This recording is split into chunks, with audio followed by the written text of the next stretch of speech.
Hi foodies, I'm back from the beautiful state, the bluegrass state of Kentucky, and I was staying in the town of Winchester, which is about 30 minutes away from the city of Lexington. And while I was there, I had some amazing experiences, and I've met some amazing people. So I do want to give a shout out to those people: Willie, Amber, Lisa, Corey. Please support my girl Amber. She's pregnant right now. She could use all the kinds of love. This is her TikTok. I'm not sure if my other friends have TikToks or whatever. If they do, I will later on. So you guys know that I'm doing a series, Kentucky Fried Chicken. That's not what Kentucky's known for, believe it or not. But just so you know that Colonel Sanders started Kentucky Fried Chicken when he was 62. So you are never too old. You are never too old. So when I was researching what I should make for my Kentucky video, as you guys know, I'm doing every state. Burgoo came up, but like a lot of folks in Kentucky, they've never even heard of this, and it requires like 3 different meats.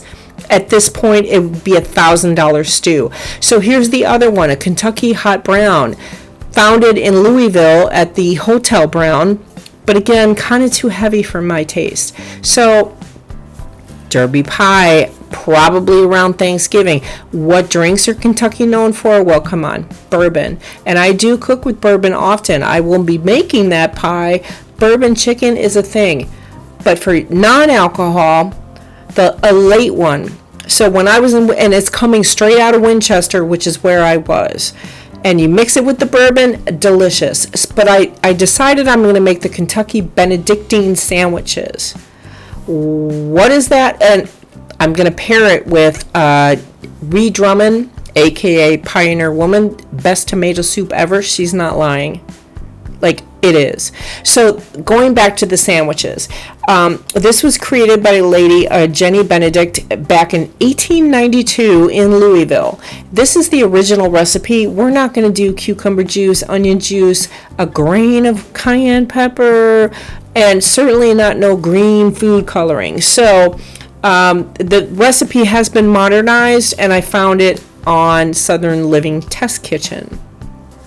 So without further ado, let's get into it. This is my adaptation because I am going to add Tabasco since the original recipe called for cayenne.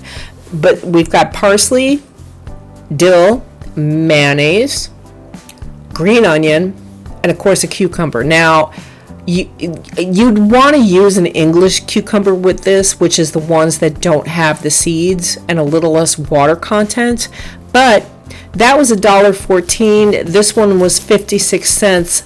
Hello, have you seen the price of groceries? So, and that was the Tabasco.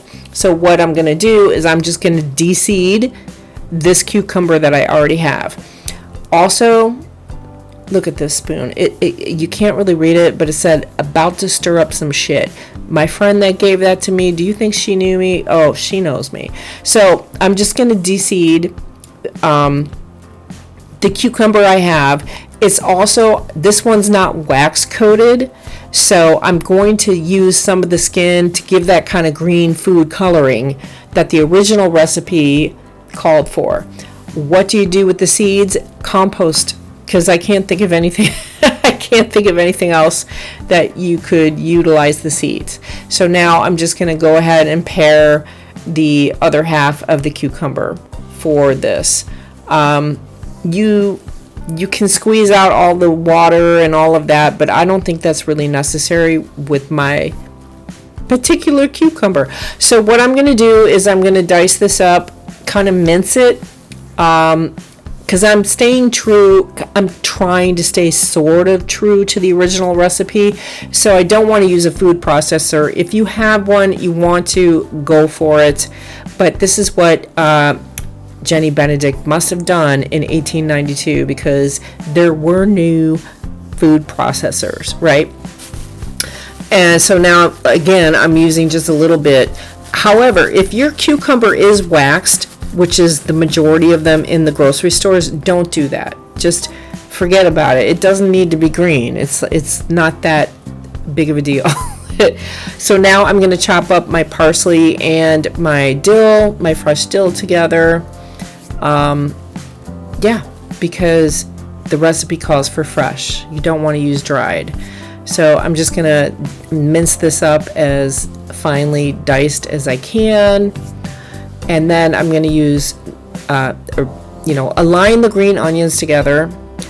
A lot of recipes that call for green onion, I do like to use the white part, but for this one, I would not do that. So I'm just going to even them out, chop it up, mince it as finely as possible to kind of mimic a food processor, but actually the original recipe was kind of chunky too, so not really deviating from it too much.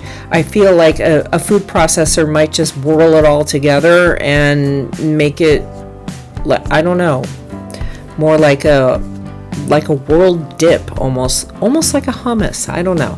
So now we've mixing all the ingredients together, and we're going to add the mayo.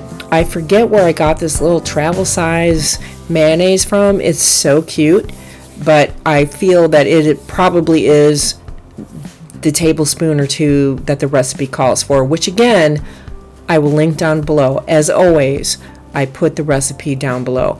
So I'm adding a few drops of Tabasco, which is not in the Southern Kitchen recipe, but the cayenne pepper in the original one, it seems like that would probably be a thing. Instead of using cayenne pepper, I'm using the vinegar because I feel like it'll preserve it in the fridge a little bit longer. I don't know. So now you're just going to want to mix it all together. You want to keep your cream cheese at room temp before you attempt to make this, because otherwise, good luck to you.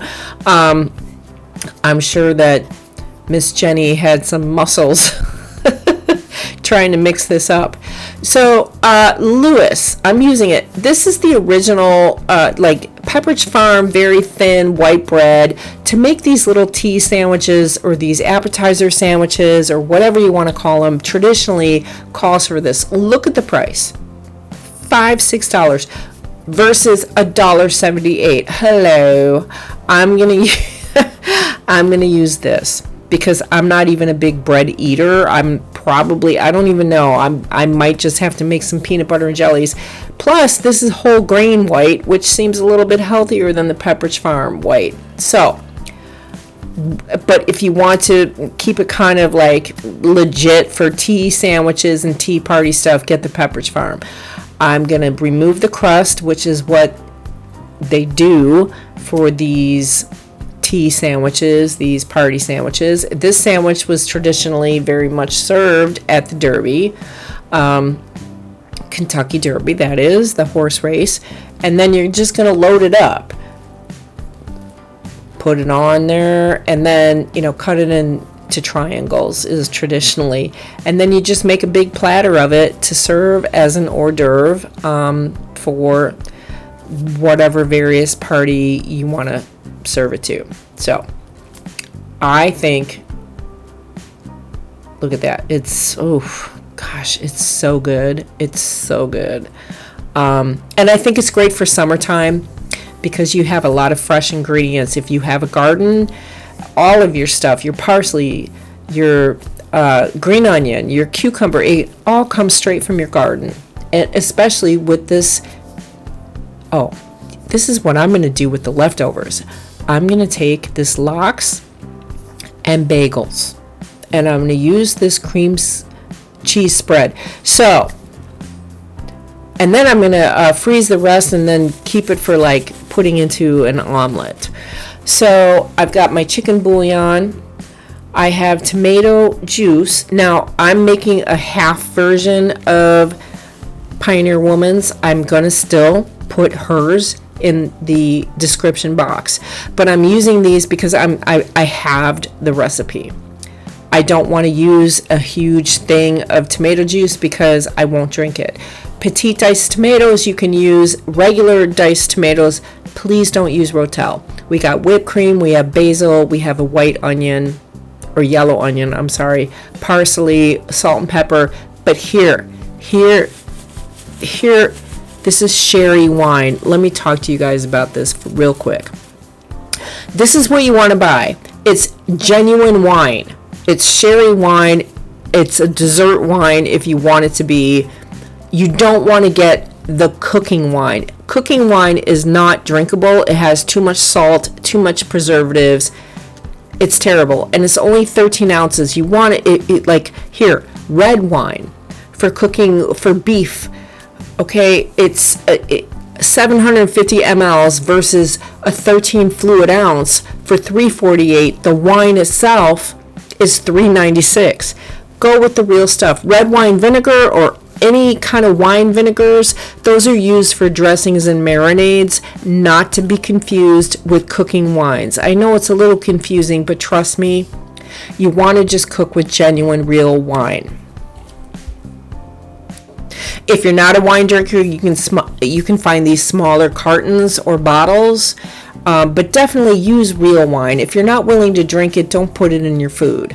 So here, we're going to melt the butter and add a yellow sweet onion, and we're going to cook that until it's clear. Translucent. Can't talk tonight. So you're going to add your tomatoes. If you have garden tomatoes, by all means, chop them up and put them in here, but I don't. I'm in an apartment, so like I got to make do. And yes, a lot of my stuff is great value because grocery prices are astronomical right now. So, but feel free to use whatever flavor type of tomato you want. Now I'm adding my tomato juice. Again, I don't want to waste anything, so I didn't get the big bottle, and I halved her original recipe. But I'm going to link her original recipe down below. So now I'm mixing up the tomato juice and the diced tomatoes. Now she says add the sugar, but she uses an amazing, it's 6 tablespoons in her recipe. Like she was saying, every tomato brand and juice is different. Basically what you're trying to do is lower the acidity and the canny kind of taste that may come from using canned juice or canned tomatoes. If you are using garden fresh, don't even worry about this. And of course, if you have dietary restrictions, don't even add the sugar. It'll be fine. And then there is the chicken bouillon or powder or the cubes you can use.